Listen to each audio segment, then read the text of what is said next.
Well, this is a bit more exciting, isn't it? This is my 2001 slot load iMac G3, which I got off Facebook Marketplace for £40, and it was broken.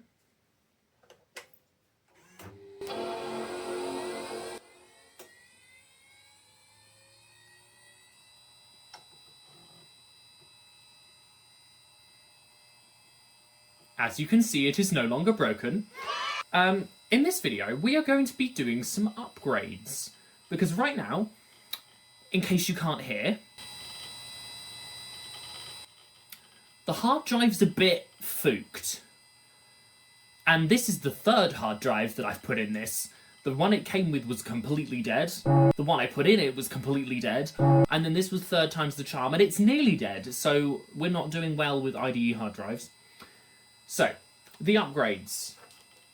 I mean, this is not an upgrade, but we have brand new PRAM battery, one 512 megabyte stick of RAM, because this currently has one 64 megabyte stick and one 128 megabyte stick. No, one 256 megabyte stick. So I'm going to swap the 64, so we're going to end up with 768 megabytes of RAM, because RAM is expensive, and 1 gigabyte versus 768, I'm not too worried for this. And via the power of Adapterland, we are going to be installing a SATA SSD in an attempt to solve that problem. In case you don't believe me, all the slot load iMac G3s are fully passively cooled. There is no cooling fan. It is not bad bearings on a cooling fan. To prove to you it is the hard drive, I'm going to come down here into the extension manager. I'm going to click on this one, and there's an option that says spin down hard disk. You ready?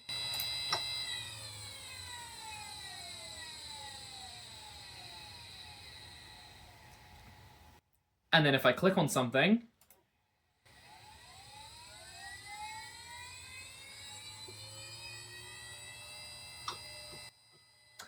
you can see that the hard drive is not very happy. So the hard drive is going to go in this video. So I'm going to flip the iMac over and rearrange the camera slightly, and we're going to start getting inside these. Ironically, the hard drive is probably the hardest part to get to out of all three things in this situation. So let's press shut down, and I will be back the hard drive, and I'll be back momentarily. Now, this is not going to be an amazing angle because the thing is so big, but we will make it work as best as we can. So the first thing is we're going to Where's my thing gone? We're going to unscrew the RAM door. We're not going to put the RAM in yet, we're just going to open the door because you need it to get to a screw. So the RAM door folds open like this. Do I need to open? Actually, don't need to open that. I'm being ridiculous. Then you just need a crosshead screwdriver, and there are 4 screws to take out. One on each side of the bottom. So there's one here. And one here. Should probably have got the bigger screwdriver, but that's fine, unless we get stuck. One here. And then at the top, there's the 2 outer ones. The inner ones you don't need to take out, it's just the 2 that are further towards the edge. Once you have got these 4 screws out, the next bit is the scariest part of this assembly. Oh my god, I need the bigger screwdriver. That is welded itself in beautifully. Is the bigger screwdriver to hand? Don't be ridiculous, that would mean I've been organised. A few moments later. I've got it. Immediately much easier. Right. Once you've taken out these 4 screws, the next part of the disassembly is kind of the scariest bit. Because all the way along the front, where the front of the CRT is, there are plastic clips. No! So, you need to grab it from the top, and it will sort of unhinge this way.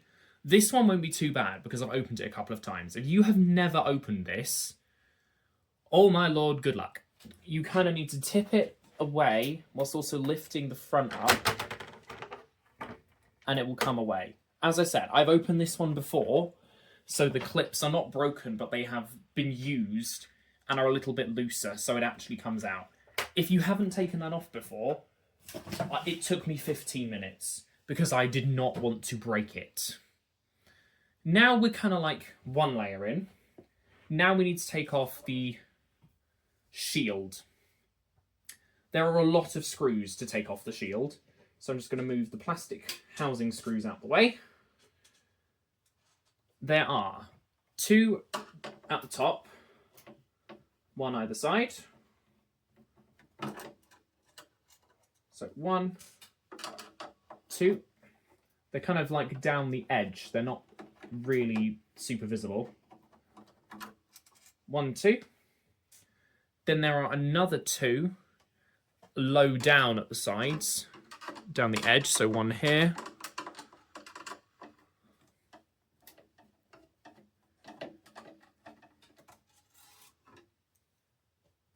And 1 here.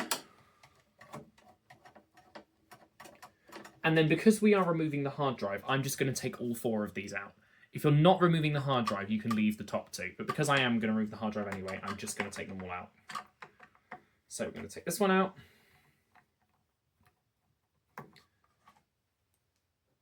And this one out. And this one out.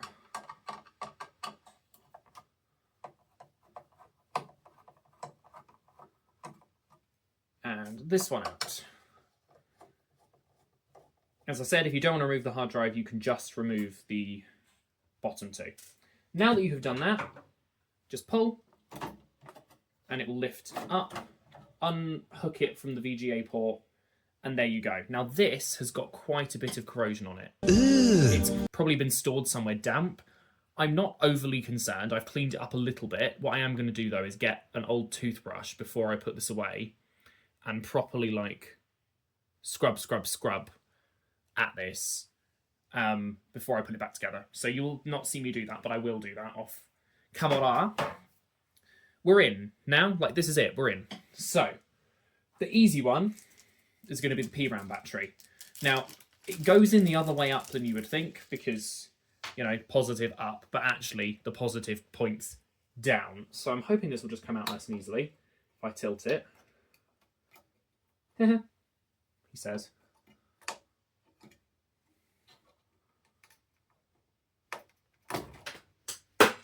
It's on the floor, but, you know. And we're going to put the new one in, so positive side down. Jump top. There we go. Easy, that's in. I don't know where that went. I will find it on the floor later. They were super cheap, so that is a really easy one to do. That just means that it'll actually be able to keep the clock time now. Now, in order to get the hard drive out, you have to take the RAM out because the RAM is in the way. So we're going to take both sticks out.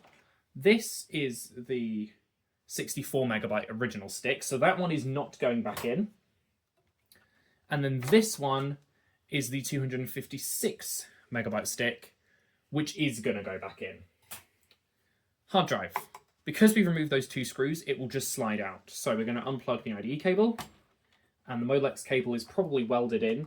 Again, I've taken this apart before. If you haven't, the Molex cable might kill you when you try and pull it out, because Molex is horrendous. There we go, Molex cable out. With both cables disconnected, the hard drive will just slide out. He lied. Did I forget a screw? Yes. Once the metal plate is off, there are 2 more screws. 1, 2. There we go. Now it's loose. It was probably easier to unplug the connectors anyway, so that was obviously intentional. There we go. Right, now the hard drive will slide up and out. So this is a 60 gigabyte hard drive that came out of my PowerMac G3 and is also dying because the 20 gigabyte one that was originally in this completely dead. So this StarTech adapter is apparently one of the ones that works. Because would you believe I actually did research this time? Apparently this is one of the adapters that works in this iMac. Because some of them don't. The why, I don't really know. So we're going to take our ADATA SSD and we're just going to plug the adapter board into it. Like that.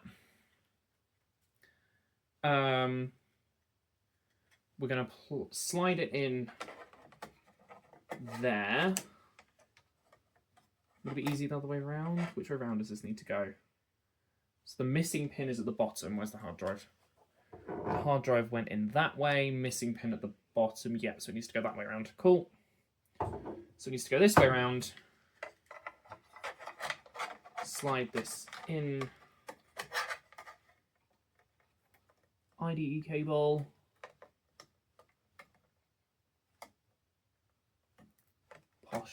Posh. Push that all the way on. There we go. What a lovely, delightful sound that made. That's in there. The hard drive foot thing. The SSD is not going to get that hot, so if that isn't in the right place, I'm not overly concerned. It's actually an antenna cable. I'm sure it's fine. I don't actually know what that does. I'm guessing it's a temperature sensor of some description, or I literally don't know what this is. So we're just going to stick it in there where it was. The Molex has a pass-through, which we don't need. So we're just going to plug the Molex power in and then try and tuck this cable gently out of the way. I mean, to check the manual to make sure that it's in master mode, because if it's not, we're definitely going to have problems. So let's have a look at the jumper instructions.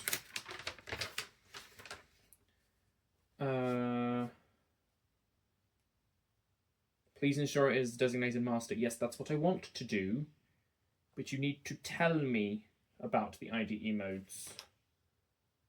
Helpful. Is it just printed on the board? Correct. It's in master by default. That's fine. So, will this...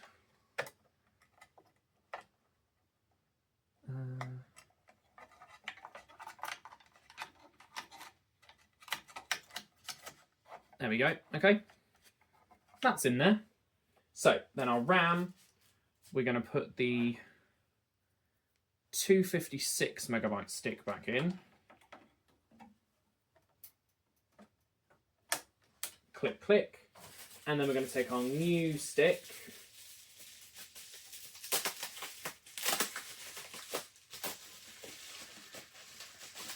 And pop this in as well. They're both Kingston branded, so that's really good by accident that they're actually the same RAM. Pop this in. Easy. Theoretically, we've now done all the upgrades. So I'm going to go get my old toothbrush. I'm going to do a bit of isopropyl alcohol cleaning of the corrosion, put it back together, and I will rejoin you when the CRT is this way, because I think everyone can figure out how to put the screws back in to put it back together. Now, the biggest concern is obviously that the hard drive doesn't show up. So, at least it still chimes, so the RAM's not bad. That's a start. And now it is completely silent. Obviously, there's not going to be anything to boot from. So I have burnt a CD copy of 10.4 Tiger, because there is no DVD drive in this particular model. It's also on 4 discs, so I'm still burning the other discs off camera. I'm just hoping that A, the disc shows up, and B, that when I boot into it, the hard drive then shows up. Please. Please. Okay, good, good. At least the disc shows up, at least that burnt correctly, that's a start.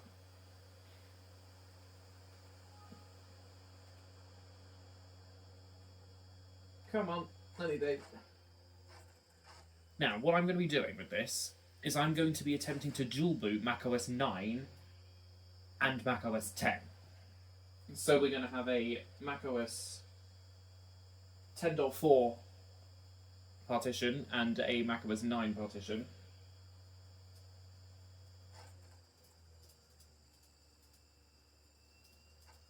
Now this is going to take a very long time to boot because there's only a 24x CD, so I will speed this bit of the video up.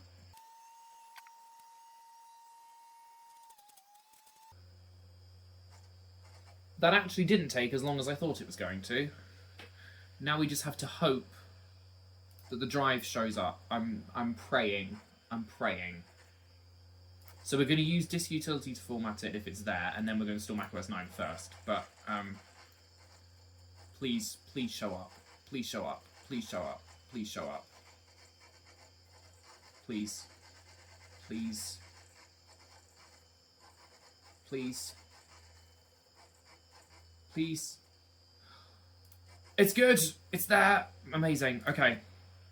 We're going to do 2 partitions.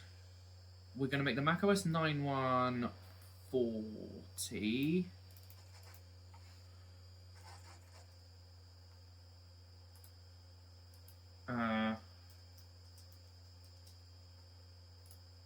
And then this is going to be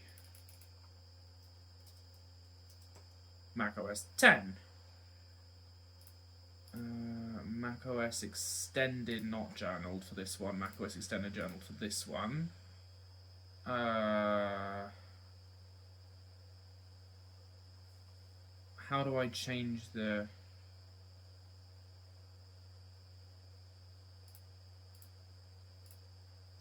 Okay. How do I know which, like... I know what I'm trying to say. Like, is it doing... Partition failed. Uh-oh. Okay, we'll start by just erasing it.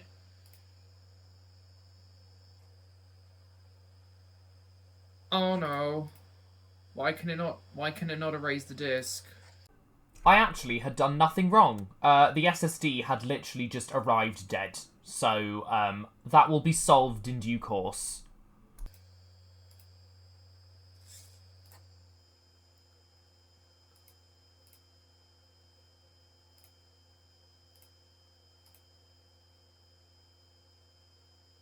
Ah, no! Why does it not work?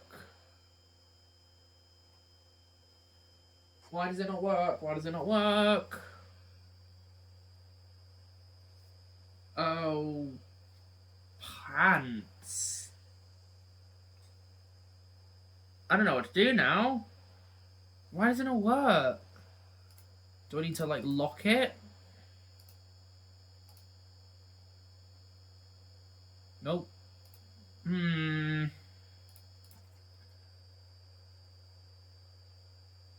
Why did that not work? I'm gonna spend some time trying to fix this, aren't I? Because it couldn't be easy, could it? It just couldn't. So it turns out that the SSD itself was dead because plugging it into another computer resulted in nothing. So we now have a different SSD, and now the CRT's failed. I can't make this shit up. OS 9 is now installing because apparently putting the computer on its side brings it back to life. So we have a different SSD, which is currently just hanging out. I took the PRAM battery out because that's the only thing that I could think would affect power. Yes, I obviously tried Command Option P and R multiple times, but by taking the PRAM battery out and flipping it over, it came back to life. So what I'm going to do is play around with it like this for a bit, try putting the PRAM battery back in while I do OS installs, and see if it dies again. I'm burning... Well, that's Puma, but I'm burning the 4 CD set for Tiger, because this is not a DV Mac, so it doesn't have a DVD drive. It sees the drive. It's working again. I don't understand technology. There's no sign of flyback transformer failure. There's no flickering, there's no clicking. So that I don't think is the issue. Like, I've had this on for a few hours before and not noticed anything at all, and there's nothing going on at the moment either. This is going to bring back trauma of a very long time ago. I had an Acer laptop that only worked when it was upside down. I'm not joking. I'm literally not joking. It only worked if you held it upside down. So I really hope that this is not a case of it only works when it's sideways. We have success. We are the right way up, and it's on. So macOS 9 is installed. I'm going to start installing OS 10. But it works. I haven't checked if the RAM shows up yet, so once it boots, hopefully it won't take too long, because, you know, SSD and stuff, we will have a look at how much RAM is showing up. We should have 768 megabytes. The CRT is actually not flickering that much on the camera. I mean, okay, it's flickering a bit on the camera, but it could be much worse. It's keeping the time, 8:08 AM, because it is the next day from when I started this. Oh, okay, that made it worse. Okay, so this bit's taking a while. The starting up bit was quick, but now we're kind of stuck on the clock hands of death. It's silent, though. Oh, there we go. Because there's none of that failing hard drive nonsense. Something that I have noticed with OS 9, and it was the same before on the other install, is that the mouse, I have to unplug it and replug it in order to make it work. So, I don't have enough hands, do I? Hang on. So this resulted in yet another discovery, which is that, for some reason, the Logitech wireless mouse I was using before now just wouldn't work at all in macOS 9. It was working before, but not at all. So I had to go and find a USB mouse, which I couldn't find, so I ordered another one, and then I found it, and just ridiculous. Right, there we go, the mouse should work now. One more time. Hello? Well, it worked like 2 minutes ago.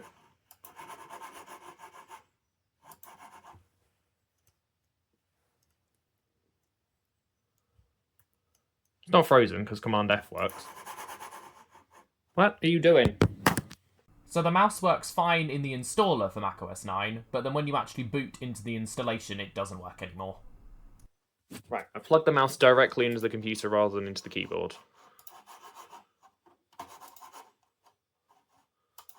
This genuinely worked 2 minutes ago. I'm not making this up. What?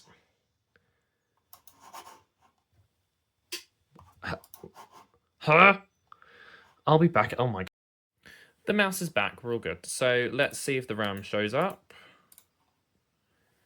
It does. 768 megabytes. Well, this was very successful. So I'm going to go and install OS X Tiger. I might show you. And then I will see you all in another video. Because I fixed it, maybe. It might just die again. Who knows? So, macOS 10 is installed. I'm assuming it's going to reboot itself. Disk out. And we'll see how quickly we can get into 10.4. There is currently a bit of an issue going on where in macOS 9 my mouse is not working. I don't own any USB mice that are not with wireless dongles. So I'm going to try and sort that out, but I don't really... Ooh.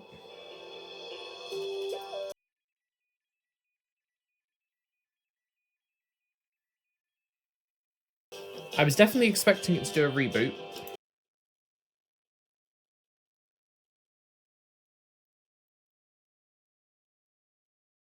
I'm probably going to get a copyright strike if I leave that in, so I'm probably going to have to mute that whole bit of the video.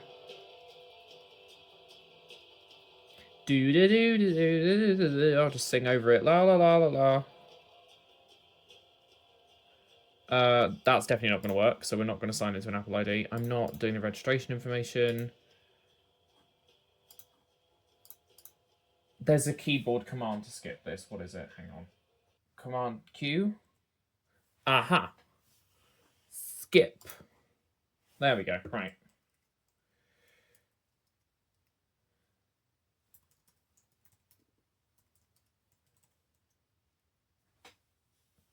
Continue.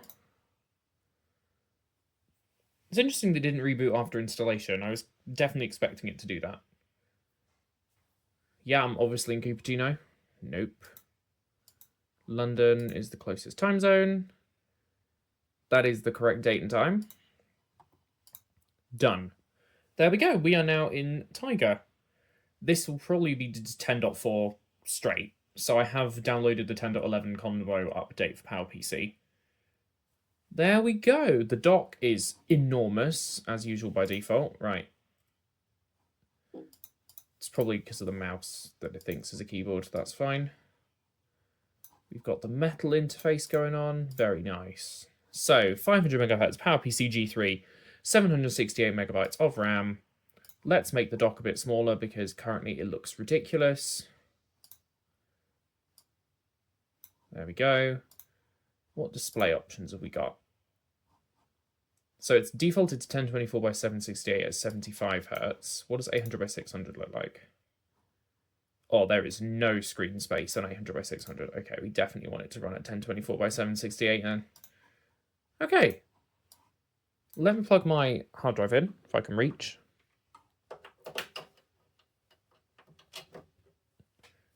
It's in. Is it going to show up?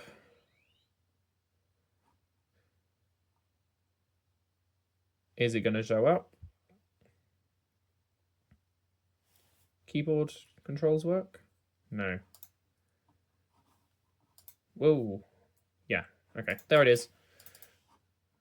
Open up Untitled, and we should have a couple of DMGs. We should have Aquafox, which is a good, fairly modern web browser, and the 10.11 combo update.